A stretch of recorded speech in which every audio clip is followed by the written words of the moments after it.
So, listen, we're going to talk about perfectionism, what it costs, how it specifically affects women of color, what it can lead to, why it happens, and what you can do about it. We're going to get to the bottom of this because the paralysis that perfectionism brings is not something that you or I have time for. So let's get into it. Hello, my beautiful sisters, and welcome back to the channel. My name is Akriti. I'm a drama therapist and dance movement practitioner that works with women of color when it comes to anxiety, ADHD symptoms, and acculturation stress. I'm so glad that you're here today because, as we know, perfectionism is a really huge burden that unfortunately a lot of women carry. And I've been looking into the research around how it affects women of color, specifically immigrant women, because we have this whole extra layer of cultural expectations that goes into it. A lot of the clients that I work with are expressing this heavy weight of achievement anxiety and perfectionism that kind of causes that paralysis. If you don't experience perfectionism, here's a little overview. It's almost like a voice in your head that tells you that the things you're doing are not good enough, so why bother trying? Even if you don't identify as a perfectionist, but you have that tendency of go big or go home, win or lose. If I'm not immediately good at something, I'm not even going to bother trying it. That to me sounds like a perfectionist expectation. If the voice in your head is constantly telling you can't make mistakes, you can't fail, that you must always be perfect in every little thing that you do, that's what we're talking about. The root cause of perfectionism tends to be expectations. The fun thing for women of color and the population that I work with, which is immigrants and immigrant women of color, is that we also have this entire set of cultural expectations. So not only do we have personal expectations of what we want from ourselves, we also have family expectations, what our families want us to do or how they want us to be. And then we have cultural expectations of them who, in our collective experience, we're constantly being compared to this faceless, nameless them, and we can never keep up with them, and we can never get up to the standards that are being set by this collectivist them. In many immigrant families and families of color, we're often taught that working harder is the best way to go. We're given this baseline of achievement that we have to strive for. We're looking at achievement in terms of what school you get into, the grades that you have academically, how well you perform, the job that you're able to get, getting a great match, like who you marry, and then, of course, having a fancy house, a fancy car, all of these things, and to be able to do all of that without really any complaint or any issues whatsoever. This places an inherent need to prove your worth. If you prove yourself, you're worthy of XYZ, whatever. So there's this constant hamster wheel of chasing, chasing, chasing. The next thing, a bigger thing, a better thing, a flashier thing.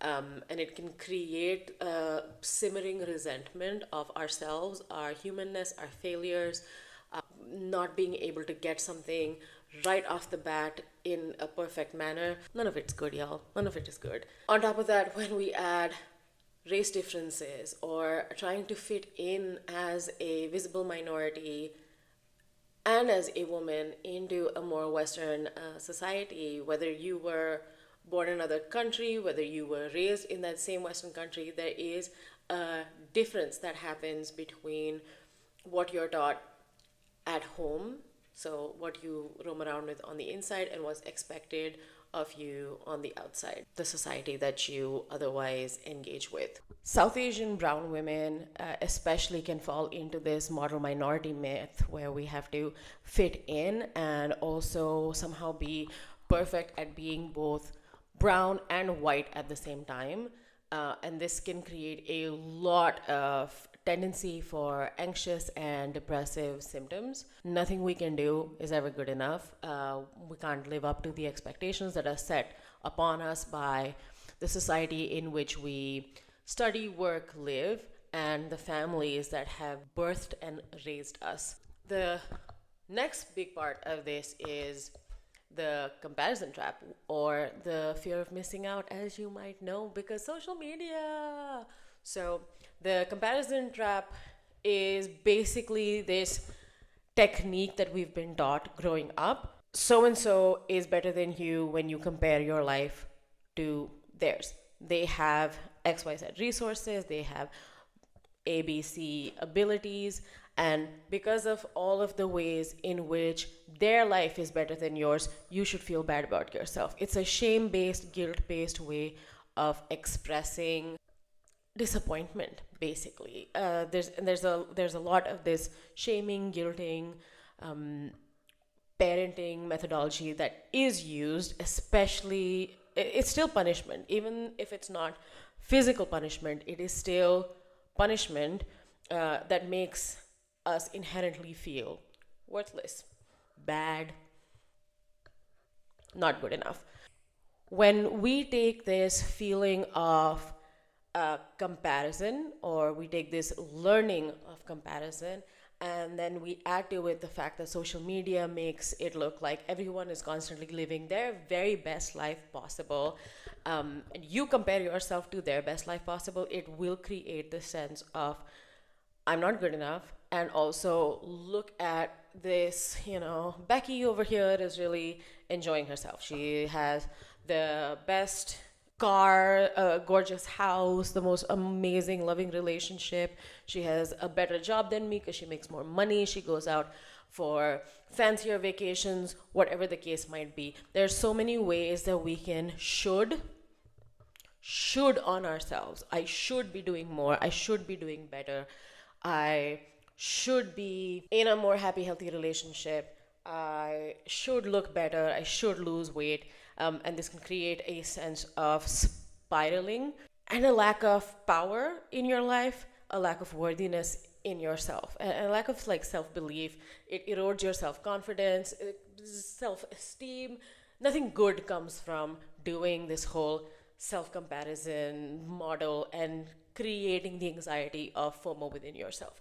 If I gave you the YouTube example, the more I pressured myself to create in the way that I saw my favorite creators creating, the more it felt like I will never be good enough. The answer to the FOMO is doing something. The answer to FOMO is doing something. With any sort of anxiety, it's really important that we start making little moves forward. But I'm going to give you some starting steps, just some ways to unhook yourself from this feeling of constantly being ravaged by your feelings of perfection and being paralyzed by this fear of getting it wrong. The first thing, especially if you suffer from FOMO, is to start limiting social media consumption. I know it's hard. I know it's something that you might be doing right now that gives you a little semblance of either control or a release and relief. But the more you scroll social media, the more pressure you're actually creating for yourself, especially since your brain already has that loop of seeing something that someone else is doing, applying it to yourself, comparing it to yourself, telling you that what you're doing isn't good enough, and then exerting pressure on you. It's so helpful. It's going to be so helpful. It's going to be hard in the beginning, but in the long run, super helpful to start putting limits on your social media use. Number two is to give yourself a small, realistic, achievable goal. Any cycle of thoughts, if we talk about automatic thoughts, they're just thoughts that your brain thinks on repeat automatically all the time, and they're usually biased more negative. So, in order to break that cycle of automatic negative thinking, which includes things like I'm not good enough, I can never be as good as so and so, why does everyone else have the things that I want? All of those thoughts and stories that your brain is telling you, it's lying to you, first of all, those are unhelpful in the long run. You might think that that fear is going to motivate you into action, but take a quick look at, have I been able to motivate myself through this shame, guilt, fear setup? And if the answer is no, if you haven't been able to move forward, then one of the ways is to start taking action. And it doesn't have to be big action. If your aim is to run a marathon, perhaps depending on where you're at right now, your current action plan needs to be, after I've sat for like an hour and I'm working on something, I'm just going to stand up. I'm just starting to rewire the cycle of, I'm not just going to sit and scroll through my phone anymore. So you can interrupt the behavior, you can stop the scroll hard, or you can do something that might be a little bit easier, like stand up every hour. I have a lot of reminders on my phone that remind me every hour of either drinking water or standing up. And in the beginning, to break a habit, to break a thought loop, it can take a lot of effort. So use the tools that you have to make that small goal achievable, realistic, and something that you can do. Next thing is reframing mistakes as opportunities for growth. So you're not going to manage to do everything perfectly on the first try. Some things, yeah, absolutely. There'll be things that you are amazingly gifted at that you're going to blow out of the water. But I'm pretty sure there's going to also be a lot of things that you're going to suck at, and that's fine. It's actually good for your brain to make mistakes, to learn and develop that new skill of being able to learn through failure. Every time you fail, including if you fail at your small new task and action, remind yourself that this is feedback, this is information, this is helping me recognize what I can do well and where maybe I've like outpaced myself. So when it comes to making small realistic goals, you want to make it so easy that you can't miss. And I'm going to make a whole other video about setting goals and what I've learned about setting goals from someone who has struggled with being way too out there. But you want to give yourself a small step, and if you fail that small step, great. I tell my clients often, do it badly. Make the goal to do something badly. Do it badly. If you do it badly, you win. If you do it well, you also win. Help ourselves make the goal bulletproof by asking ourselves or reminding ourselves that we get to do it badly. And the only way you can fail is if you don't do it. We want to really make the doing of things, taking those small steps, be as exciting and luscious and invigorating as possible. We want to make that reward so juicy and so dopamine filled that not taking the action actually feels kind of, your brain is like, yeah, let's act. Another thing that I wanted to bring into this conversation is you're not alone in what you're feeling. There's a lot of people that feel the same way, and we have the benefit of being able to create communities that support us. So perhaps there's something there in being able to talk to your friends and certain members of your family who you trust about what you're feeling and sort of getting their sometimes their reassurance or their validation around the things that you actually do well that you might forget to give yourself credit for. It's going to sound like you're going begging for validation, but that's really not the case. I think asking a supportive friend or family member, hey, sometimes, I forget the things that I've done. Could you remind me? I guarantee you there's so much that you've done, that you have achieved, that you have done beautifully and so well, that you might not be giving yourself credit for. And those champions in our lives, our friends and family, and sometimes supportive coworkers. I don't know how big your community is. Sometimes those people can help remind us of all of the ways in which we haven't failed, and that can make taking those action steps that much more juicy. You'll be reminded of how you felt when you achieved a goal. You'll be reminded of Yeah, there were hardships and yeah, there were ups and downs, but was it worth it? Most often, the answer that I hear is, yeah, it was worth it. I got there, I felt the sense of achievement. It's helpful to be reminded of those things. So don't be afraid to lean on your communities for that kind of help, validation, reassurance, and support. Another thing is perhaps there's a piece from your culture, like a cultural thing that really speaks to me and gives me support when I'm feeling that you're not good enough voice getting really insistent, is music that I like to listen to when I was younger, movement that I like to do when I was younger, including dance, including traditional things, sometimes even just being around people who get it is really helpful. So what aspects of uh, your culture, your specific culture, do you find some sort of comfort in? If it's not people, are there any other parts of belonging to this culture that helps you remember that your worth is not tied into all the things that you achieve or don't achieve or how you measure up against XYZ? And does it help you to be reminded of the fact that you come from this long lineage of people who had to be good at something in order to survive all of these years and all of these generations? Does it help in any way to be rooted back into your ancestry, into your culture, to be reminded of everything that it probably took for you to have gotten here? Like all of the things that it took for you to be where you are today, does it help in any way to know all the support that you have, just like in a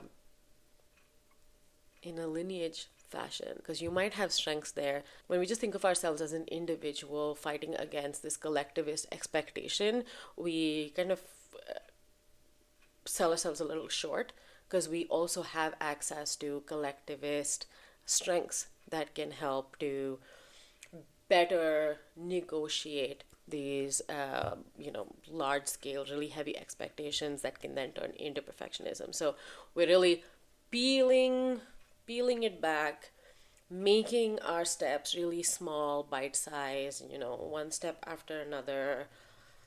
Journey of 1,000 miles begins with a single step mentality. And finally, if none of these other steps work for you, self compassion. I often guide clients to do self compassion exercises. They're very basic, simple. It's usually a couple of three phrases that you say to yourself to recognize what you're feeling, that it's hard, that it's human, and that you wish yourself well. Self compassion has been shown to have positive effects towards self esteem and generally motivation and the ability to do things. Because if you're constantly denying your self compassion and empathy and kind of being hard on yourself, even if it's not something that you're actively choosing, aka automatic thoughts, that harshness can make us feel even less good enough. Worse, makes us feel worse. But when we start giving ourselves some self compassion, even though it's the opposite of the shame blame model of motivation, and I say motivation because has it really led you to have any motivation? When we start giving ourselves self compassion, we're actually refueling those parts of ourselves that are willing to take risks, that are willing to step outside of our comfort zone, that are willing to try something even if we're bad at it. We can start refueling our tanks with some amount of self compassion. And again, this is the step for you if you don't have community or people that you trust to help you feel reassured and validated. There's a lot of cost when it comes to having perfectionist paralysis, a refusal to take risks. The research suggests that there might be close connections to anxiety, depressive symptoms, eating disorders, even under, all stemming from this desire to have some sort of control and to prove our worthiness. And you don't need to do that. I've given you a number of steps which are going to be on the screen right now of what you can do. You can also go down into the description, and I've listed some resources there, including a link to my free checklist for movement. It'll talk you through how you can use that checklist and how it can help you with your journey towards better mental health. And I encourage you to leave a comment down below and tell me, how do you experience your perfectionism? What does it look like for you? And which of these steps are you planning to start utilizing? If there's any topics that you particularly want me to do a video on, please leave them down in the comments as well. My name is Akriti, and I will see you in the next one. Take care and be nice to yourselves.